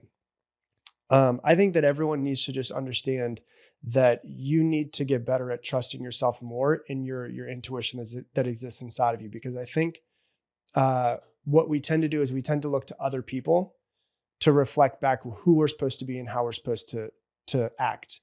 And one of the reasons why I think that this is, and I've thought about this for years and years, like, why are so many people like just not able to do the thing that they want? And I think it goes back to like our childhood, right? Which is, in case you know, there's a statistic that found that children are reprimanded 8 times more than they're praised, which means that the average child subconsciously thinks, I don't know what I'm doing, 8 times more than they think, okay, I know what I'm doing, right? Because most people who are parents don't really have psychology degrees. They don't know exactly what's happening. So they think to themselves and subconsciously, I don't know what I'm doing. So what do? We look to our parents to know what we should be doing. And so subconsciously in our lives, we're like, Mom, am I doing this right? Am I doing this right? Dad, am I doing this right? Am I doing this right? And then we turn 18 years old, we go to college. Mom, am I doing this right? Am I doing this right? Then we get a job. And even though we don't rely on them anymore, we still are subconsciously like, am I doing this right? I'm like, Dad, am I doing this right? And there's no like rites of passage really that we have in our lives anymore. Like, you know, like Native Americans used to be like, you're going to put you in the desert. We're going to give you 2 pounds of mushrooms. You got to eat all of them in the next week. Like that was like the rite of passage or whatever it was that they did. Right. Whereas like, that was when they became a man or a woman and said like, I'm in control now. We don't really have that. And so I think that for a lot of people, it's just like realizing that you need to take control of your own life and say, what is it that I want? And if people don't understand it, I have to be okay with people not understanding me. And it might hurt for a little while. You know, if your parents are very extreme, they might, you know, stop talking to you for a little bit. But the one thing that I found is when someone finds their passion, they follow it with all of their heart. Some people might not get it. It might take a couple years, but eventually almost everybody comes back around and goes, yeah, you were right. I'm sorry that I didn't support you the way that I should have. That's the way that parents should have been. Yeah. And on the road of taking action to get there, you know, you have this great question in the book. It says, what are you so interested in learning or doing that you would do it for free? Like dabbling a little bit. Yeah. It's not like you got to go on this vision quest, nothing wrong with that, Yeah. to the Himalayan mountains and find your purpose in some deep, dark cave. Yeah. It's the things that you're genuinely interested in. Growing up, I was interested in like community and bringing people together. And I really was clear from a young age. I was like, oh, I actually not only get along with my family, but I really enjoy working with them. We had worked on a bunch of, you know, nonprofit projects and other stuff. And in particular, my 2 sisters, one older, one younger, I was like, I want to work with them. I have a vision for that. Okay. I don't know how it's going to happen. I don't even know what the heck we're going to do. Yeah. I just know that I'm interested in health. I'm interested in personal development. I want to work with my family. I want to basically do cool shit with people that I care about. Yeah. And everybody would tell me, oh no, your purpose has to be way more defined. It has to be eloquent. It has to be this beautiful thing. And still to this day, I don't have a purpose like that. No knock on anybody who does.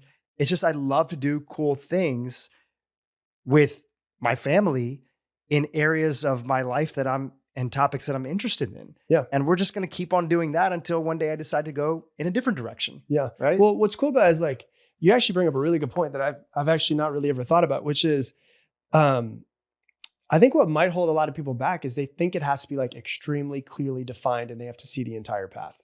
Right. And I don't think that's the case. Like you're saying, like, I like hanging out with my family. I like bringing people together. I like personal development. Could these live together? Like in this moment, they do live together. Does it have to be this thing forever? Maybe, maybe not.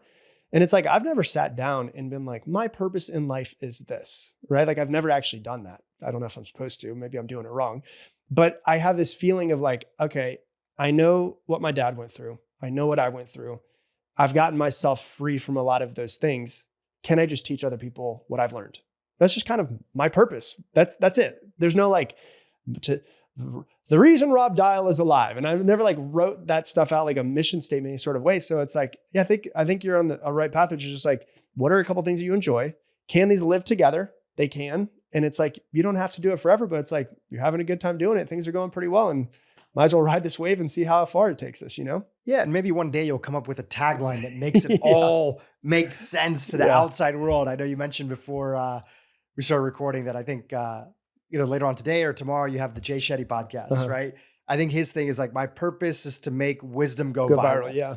Amazing. Awesome. Right? I'm so happy that's like super clear. He's obviously incredibly gifted at that. Yeah. And one should know that maybe yours may not sound that way. And I'm sure long before he came up with that tagline, he was already doing that by just tinkering. Sure. Tinkering, putting a video together.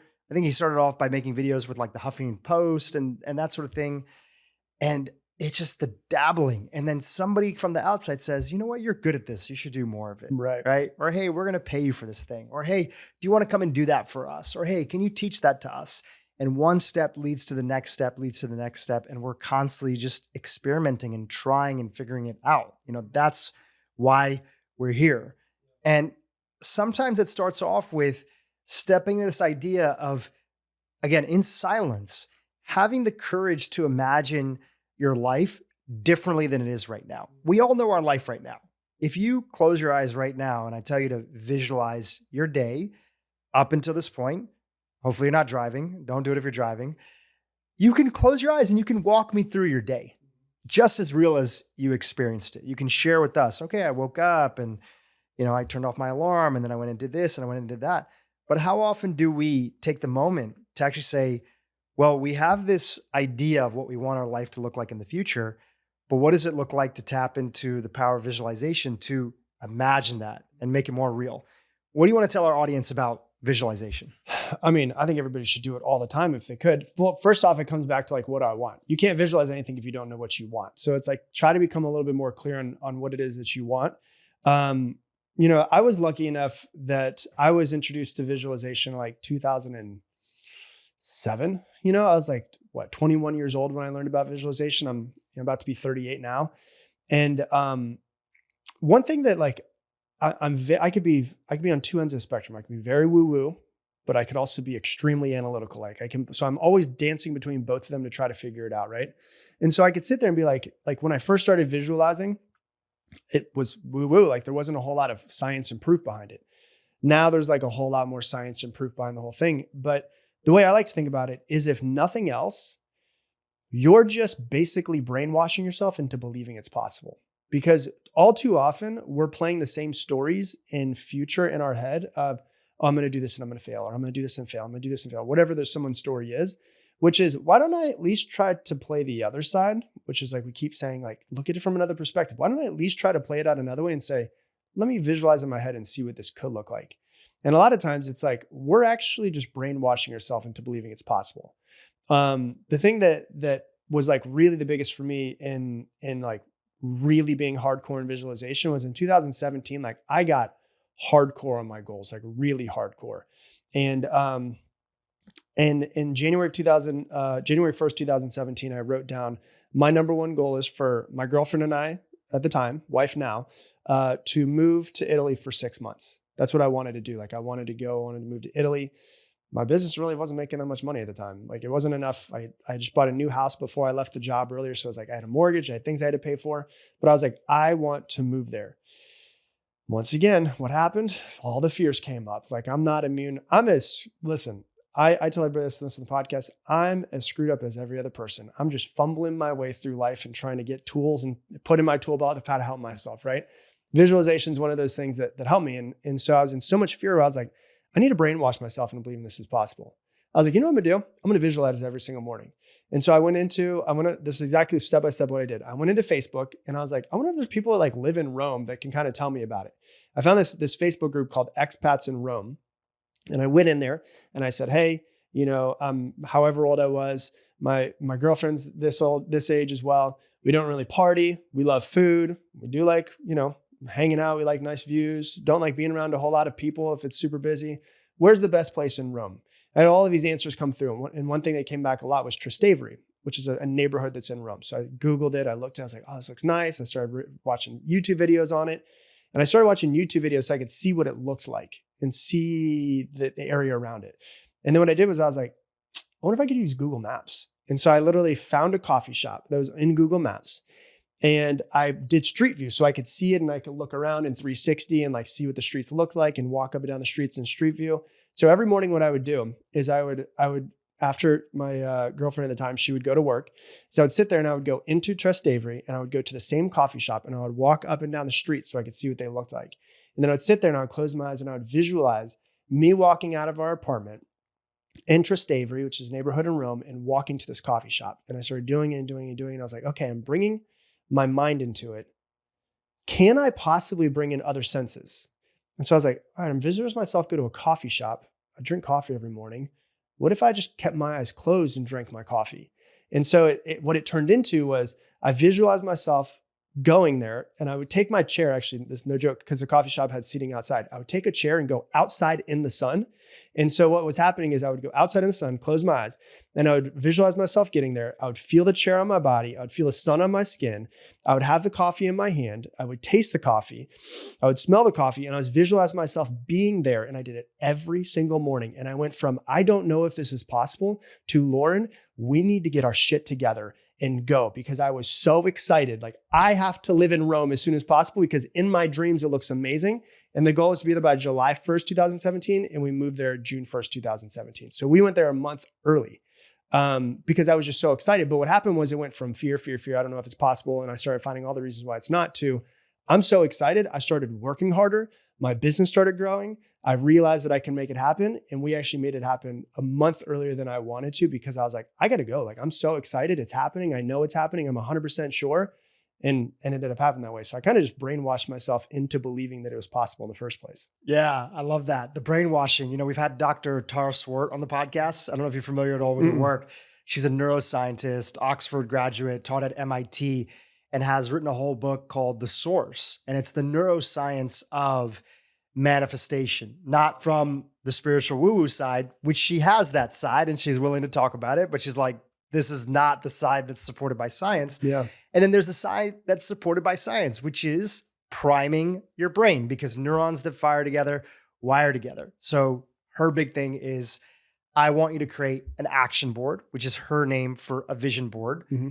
Because when you put that photo of Rome, or you print that Google Street Maps view of that coffee shop you want to spend time in, or you put that book that you want to write one day, or you have that podcast you're going to start, or you're imagining yourself playing with kids because you want to start a family one day in the future, right? Or find the right partner, whatever it is.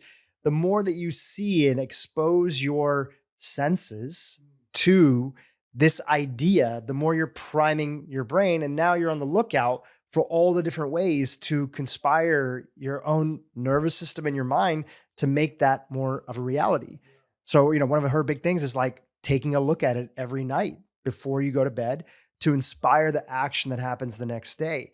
And we can all do that with all different sorts of goals that we have. And we can do it in the smallest of ways. You know, just even imagining yourself. It was a small study. I'll link to it in the show notes, but it was a small study around standardized test and getting high school students to even go spend time in the room that they were going to be taking a test in, like the SATs or whatever, and just imagining themselves taking the test and doing good on the test. Mm-hmm. And just the improvements that came with just imagining yourself in the room, what it feels like, you know, how calm are you in this moment, and that you're making progress and taking this test.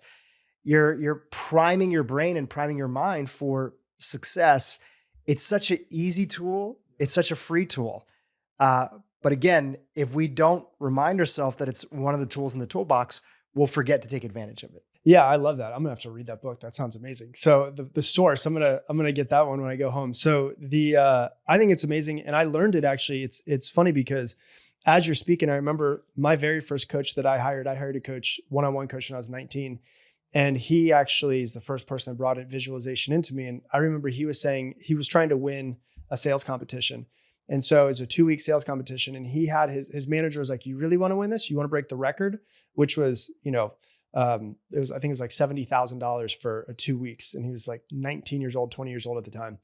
He's like, you're going to come into my office every single night. And what we're going to do is we're going to have you stand on stage And what we used to do when we were there is we'd stand on stage and they'd say, okay, who sold $10,000 or below? And if you sold $10,000 below, you'd come up to the stage, you'd say how much you sold, you'd walk off the stage. And he had him stand in front and he took all of the chairs that were inside of the office and he would put them next to him as if they were the other people that were there. And he would say, okay, if you sold between 5,000 and 10,000, go ahead and step forward. And so he would have all of these chairs move. And he visualized with my mentor, who was his mentor and him, every night walking on stage, being in stage, everybody else, the chairs, but everybody else leaving before him, and then him being the very last person. And his goal was to sell $70,000. I think the original record was $60,000. His goal was to sell 70,000. And he ended up being number one, and he sold like 69,750. Like he was that close to hitting it because it was just so real that just he had done it every single night that he just went into reality and created the thing that he was visualizing every single evening. That's super powerful. I love that. I want to jump ahead a little bit here, and I want to talk about how do we create habits that stick? What are some of the key principles? Because now let's say somebody's on the train. Yeah. They're understanding, they've heard some of these concepts before, but it's becoming more real for them. They're getting energized. They're visualizing. They're understanding the power of sort of taking action. How do we make things part of our habit and our lifestyle so that they're built into our day? Yeah. So good question. Cause I love the fact of like, how do we take something that we've never done before and how do we hardwire it into our system so that it becomes near automatic? And so this is like, it's funny because the book like switches like halfway through and then it starts becoming like a whole lot of science. And I was like, I literally hired a neuroscientist to go through my entire book and be like, tell me if this is real. Tell me if there needs to be something switched. And I want you to cite everything that needs to be cited. So I think there's 78 sightings that are inside of my book. And when you look at habits, it's an action. You said neurons that fire together, wire together. So it might be something I've never done before. It means that there's going to be a really weak signal in some sort of way. Right. And what happens is if I'm trying to create habits, it's something I need to do over and over and over again. And as we start to do it, our brain starts to change. And so if I know, okay, I'm not really good at this. Like if I decide I want to play piano, I'm not going to be great at piano. But if I show up every single day, do it over and over and over again, there is proof, much like a ton of proof, and some of it's in the book, that if you show up and you play piano every single day, your brain will actually start to change. And so it's like, if we just remember, if you want to take all of the science, all of that out of it, if you just show up and do something every single day and you push yourself just a little bit further, you will get better at it. Your brain will change. And so there's a couple different things that are really important when you start to look at it. There was a study that was done on the brains of London taxi cab drivers. So London taxi cab drivers have to go through an actual exam. They have to memorize all the streets of London. And they did a study on their brains and found out that near all of their brains had the same like spatial recognition area in their brains. And then 2 years later, they went through, and I think it was like 30% of them had passed the exam, which means they memorized thousands of streets in London. Yeah, they literally have to know every street. Every single street. Yeah. It's like, I think they call it the knowledge. It's something like that. Yeah. And I think that's what it's called, is the knowledge. And like most people don't get it because it's a lot of streets they have to memorize.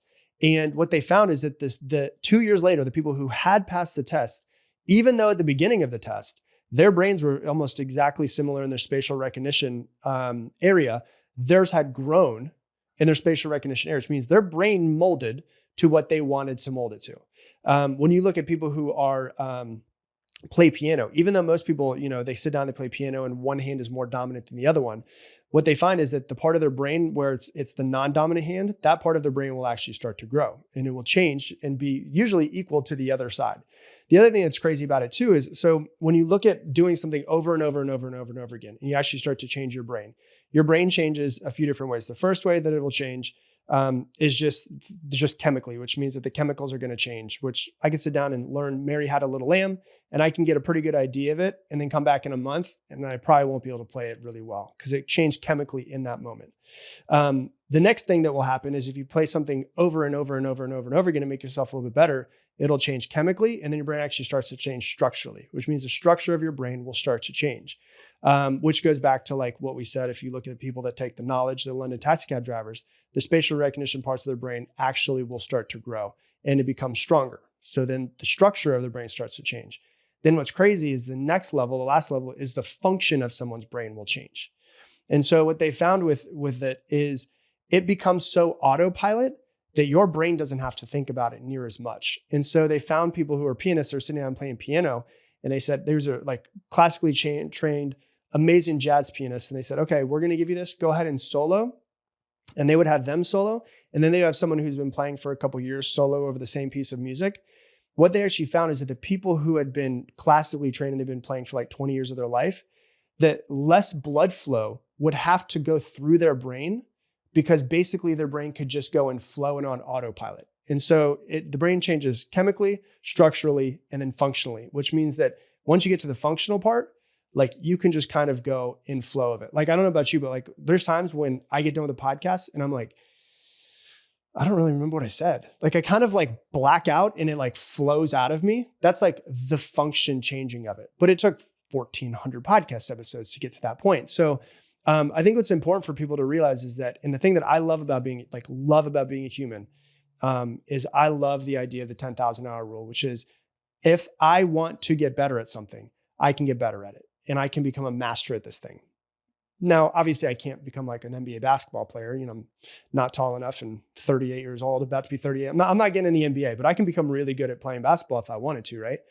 And when my wife and I had our first date, she's like, do you have any tattoos? And I was like, no. And she's like, do you want one? I was like, yeah, I think I'm going to get one. I want an X with a line above it, which is the Roman numeral for 10,000. Because I think it's amazing that humans can set our mind to doing something. And as long as we put dedicated work into that thing, I can change my brain to become a master at that thing. And that's literally the only other tattoo that I have on my wrist, which is right here, which is the Roman numeral for 10,000. And so there's like tips and tricks on how to actually get into habits. But I think that's the most important thing is people understand like we can actually change our brains to make anything that we don't have right now as a habit become a habit in our brains. And so it changes first off chemically, structurally, and then functionally.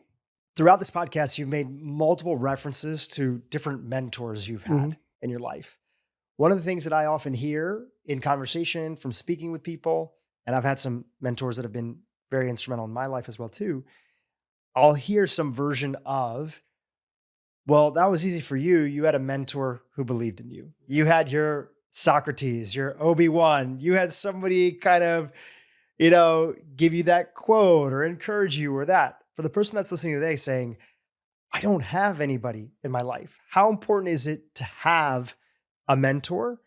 Or is it not important to have a quote unquote mentor? I mean, I think it's extremely important to have a mentor. And a mentor could be, it doesn't have to be a person that you meet with every single week. It could be like when I told you my first mentor that I had, my first one-on-one coach, I paid him when I was 19, about to turn 20 years old, $500 a month, which was more than I paid in rent. And I did not have the money in my bank account, but I did have a credit card. And I just hated the situation of the direction that my life was going in, that I was like, this guy seems to have it together. I will pay him to download his knowledge into my brain. That's the way that I saw it. Now, does everybody have the means to do that? Absolutely not. But the cool thing is like, I feel like I've had hundreds of mentors over my life. Some of them are physically, and I've had conversation with them. But some of them I've never met and may never meet. Like I would say like a huge mentor in my life is Ram Dass. Never met him. He died a couple of years ago, but I listened to him. I've listened to every one of his podcast episodes. I've been trying to download the information from his brain into mine because he's a great example of someone who's very intellectual, very spiritual, which is kind of the way that I feel that I am, right? Krishnamurti is another guy that I will never meet. He died in like 85 or something like that. I was born in 86, but I read that guy like crazy because like there's something about him that clicks. But then there's also tons of mentors that I've had in my life that are like physically existing. And some of them are, free mentors where it's like a friend of mine who's more successful than I am, or a friend of mine who's really a great father and I want to learn from him on how to be better in that way, or has a great relationship with his wife and I want to learn that way. And we just meet up every couple of months or, twice a year, go and get coffee and I learn from them. We text and stuff. And then there are mentors that I literally pay my money to say, you have knowledge in your brain. I want it in my brain. I'll pay you to help me shorten the learning curve for whatever that is. So like I have business mentors where I'm like, yeah, I'll pay you X amount of dollars in order to teach me exactly how to take my business from where it is to where I want to go. And so I think that, mentors, a lot of people, somebody could be listen to this and they could live in, middle of Iowa on a farm. And they might be like, I don't have anyone around me. I can't even see another house from my place. The internet is the most incredible thing in the world where you can learn anything from anyone at any moment in time. And, I'm sure there's people out there that listen to podcasts and they're like, yeah, you're a mentor. You are literally, Drew's a mentor for me. And I listen to him as much as I possibly can, right? Like you're a mentor for people. I feel like I'm a mentor for people. We might never meet them, but it's like the knowledge that exists, like almost everything that's ever been known exists online. And so, it's kind of like the phrase where it's like, there's the difference between someone who can't read and someone who can, but decides not to. Both of them lead to the same thing, which is ignorance, which is you're not learning something. So it's kind of like the same thing. It was like the people who are out there like, I'm not going to learn anymore. Cool. That's the right you decide to go. But in 2024, you can get anything at your fingertips. You can learn from any person that's ever lived. The smartest people who have ever lived have written books. You can take the knowledge from their brain and put it into your brain. And so it's like, they might be someone who lived 200 years ago. They might be someone who's still alive and you never meet. It might be somebody who is just a friend of yours. They might be someone who you actually physically pay your money to. But there's many, many mentors that people can have that'll help them get better. That's great advice. I think the other thing that goes along with that is that people underestimate the power of also just like a buddy. Yeah. Right. Not that person may not be, they may not be a formal mentor, but they could be a friend who's interested in also furthering along their life, somebody who's interested in making progress, has goals and dreams, whether it's in the same category that you're trying to make progress on, or it's in a, parallel category. And the power of like keeping each other accountable. I have a men's group. I've talked about it a bunch on this podcast here. We all happen to be entrepreneurs. It's based here in LA. We meet every Thursday morning at 8 a.m. and we go on a walk somewhere, either by the boardwalk here in Santa Monica or one of these many hikes that we have all over LA. And the power of just meeting with a regular group. Mm-hmm. And some of the guys in the group are mentors to me. One area that I haven't gotten as much into in the investing side of things is real estate. There's a few guys in there that have built up pretty sizable real estate portfolios, and I'm learning from them. I'm learning from them about real estate, how it works, what questions to ask, the difference between a good deal and a bad deal, etc. And I'm enjoying that process. And other guys in the group are accountability buddies who will check in and say, hey, you said you wanted to make progress on this thing, and I'm just checking in. How is it going, right? And we often ask this question when we meet up, and we stole this from a group that I was part of called Summit Series. We'll often ask this question, which is, tell me one thing you're celebrating this week and tell me one thing you're navigating. So it's an opportunity to open up. So if you didn't make progress on this particular goal or thing that you're paying attention to in life or something in your business or even in your relationship, it's like, okay, what did you make progress on? Even if it was something small. Yeah. Okay. What is something tough that you're working through? And even though you didn't quote unquote solve it, you're still working through it and you're still committed to working through it. What is something you're navigating? So sometimes in my life, things show up as a formal mentor. Mm-hmm. Sometimes they show up in the form of what I would call, I borrowed this from Seth Godin. He wrote this article called Mentors and Heroes. Sometimes they're going to be somebody who's passed away, like a Krishnamurti, or somebody that you're not friends with, but you want to learn from because they left a body of work. And he calls those heroes, right? We have heroes that we can learn from. Sometimes it's a buddy, that's there, and it's just about taking action. So we have all of these things, and we're not always going to be in the situation that, a lot of the people that we look up to, especially if they've accomplished a lot, we have to understand, like, they have thousands of people reaching out to them on a regular basis saying, will you mentor me? Oh yeah. And they can't tell. They first of all, they may not have a lot of time. Yeah. And secondly, they can't tell who's serious and not serious, but everybody knows at least one person. Everybody knows at least one person who's a little bit further along, or everybody can at least find one person who's further along. Maybe they're not famous. Maybe they didn't write a book. Maybe they haven't started a podcast on the topic, who you can learn from and can mentor you in one category because they're just a few steps ahead of where you want to be right now. For sure. It's really, I think, very underestimated. Obviously we've all heard the phrase, like, you're the 5 people that you spend the most time with, which I do 100% agree with. But one thing that I think we don't really think about is the energy that we get from being around people, which is like, there's definitely the mentors, and someone's further along than me and they can teach me exactly what they did. There's definitely, I can pay you and you can teach me what you did. There's definitely the accountability, and all of those are super important. But there's also just the piece of it of like, just being in the energy of somebody who is working on themselves or who is trying to grow. I didn't realize that I found myself in this situation, and my VP of operations kind of brought this to my attention. And this was like 2 months ago. And she's like, "Hey, have you celebrated that you wrote a book?" And I was like, "I mean, what do you mean?" She's like, "Do you realize like how big of a deal that is?" And I was like, "Yeah, I guess it's like a big deal." She's like, No.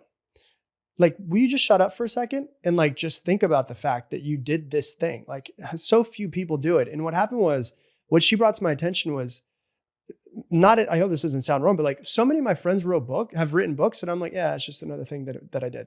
Right. And I didn't like take a step back. And what I realized from it is that because I'm kind of in the energy of a lot of people who have written books or had successful businesses, that just to kind of do the same thing just kind of felt natural versus like, oh yeah, damn, I didn't even realize that this happened. Like, it did take years to have this happen. And I think what's really important is like, even if like the person that you're teaching or that you're around, if they're further along in life and you're just watching them do certain things, you start to pick things up just by naturally being in their energy. Like a guy that I probably see once a year, his goal was to be worth $100 million and hit it by 40 years old. And he's like, well, what the hell am I supposed to do now? And so now his goal in life is he wants to donate $100 million. Anytime that I go get coffee with that guy, he always has his planner with him. And on the back of his planner is all of his goals. And he checks his goals every single morning. And that's one thing that like just being in the energy of him, I've been like, he's incredibly successful. His number one goal in life is to be the best father he can possibly be. So he went, okay, I've built a super successful business. I need to figure out how to delegate this business because I've got 2 children and I don't want to be just a guy that makes money all the time. And then he went, I'm going to start getting around other really great parents so that I can learn from them of how they became great parents. And his number one focus became that. But it was really interesting that I just started noticing every time I saw this guy, he had his journal and his planner with him, And I was like, one day I was like, what is it that you always have? He's like, oh, I keep my goals with me everywhere that I go. I was like, that's interesting. And it was just like the energy of, he didn't say it to me specifically. He wasn't like, Rob, you need to take this and you need to have all of your goals a day every moment. But I was like, what is that thing that you always have? And he told me, and he's like, I was like, can you show me your goals? And it was like this whole way of breaking it down. It was like to a science. And I was like, this is cool to see. And sometimes it's like, that's cool about mentors is like, sometimes you just see things that they do or the way they interact with the world where you're like, I like that. I want to be like them. And sometimes it's not, the important thing is we could talk about business and we could talk about success and all that stuff, but sometimes it's just who they are as a person, like their character traits, how they treat other people. And I can look at them and go, you know what? Like, he's super kind to people. You know what? There is a judgmental side of Rob. How can I try to make my judgmental side just a little bit quieter and my kinder side a little bit higher? You know, I think that's the energy of being around other people is super important, not really spoken about as well. Yeah, 100%. Rob, this has been great. We've covered so many aspects of the book and just like the stories that you bring to the table, you sharing from all the lessons that you've learned from the mentors. Obviously, there's a ton that we didn't get a chance to cover. You have a whole section inside of the book where you're helping people understand the baby steps of taking action, you know, direction, how to avoid distraction, the importance of taking things one step at a time, and the power of focus. Obviously, you can pick up the copy of the book and you can learn more about those things. But I really enjoyed it, and I appreciate how you show up in the world, and through like tenacity, regularly publishing and being on a deadline. I think you said you publish 4 times a week on your podcast. It's been amazing to watch you over the years, like grow and expand the reach. Like if people who follow the podcast space, you are one of the most followed podcasts. And it's a perfect example of, you know, if we want to create something in our life, using these tools that you write about and talk about in your show, it's available for us. Now, the only question for you is not you, but the audience that's there is it actually something that you want to go for, right? And are you willing to even if you're not sure, are you willing to take a step in that right journey? Because another quote that I love that you've shared is that you find that clarity through action.